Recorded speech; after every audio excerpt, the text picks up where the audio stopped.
So we've been watching the response from senators as they have been leaving the classified briefing that they just received on U.S. strikes on nuclear facilities in Iran, the damage that was done, and whether Iran may have moved some of that material prior or what the overall condition is post-mission. With that, we bring in Kentucky Republican Senator Rand Paul, who was in there. He is on the Foreign Relations, Homeland and Homeland Security committees. Senator, welcome. Always good to have you with us, sir.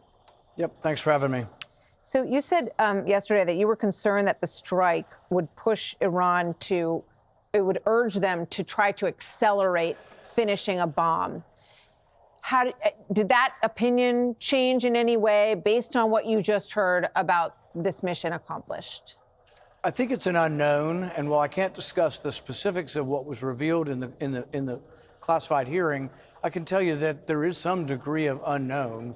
Nobody really in the world can tell you which direction they're going to go. I think there is a hope, and it's my hope also, that the military mission will deter them forever. I mean, I would like nothing more than for Iran to agree to become a member of the civilized community again, give up the nuclear program, and just begin trading with the world and let their people begin to enjoy a better existence. Now, that might be Pollyanna, though. That might be something that is not in their nature. And in the past, what we've seen is when they've been attacked, there's a rallying around the flag, and they may go in the opposite direction. If they come, you know, even from my perspective, it'll be seen as a great accomplishment, and I'm more than willing to compliment the president on if they give up their nuclear program. My concern, though, is that they may go in the opposite direction and choose quickly to move on towards a nuclear weapon because of defeat, because of, the saving of face, because of, the demoralizing nature of appearing to be defeated.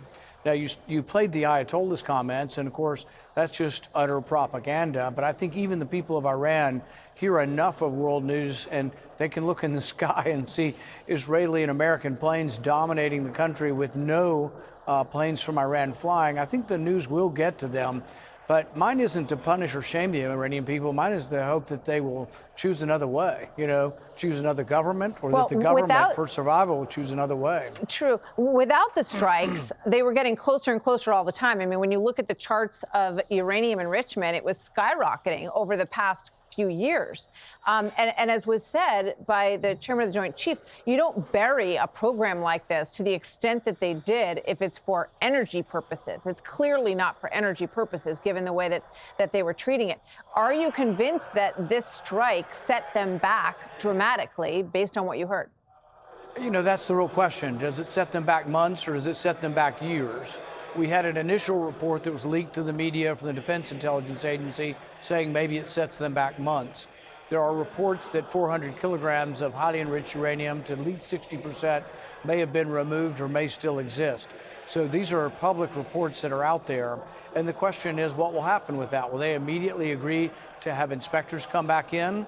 Or will they say, we're no longer going to be part of the Nuclear Non-Proliferation Treaty?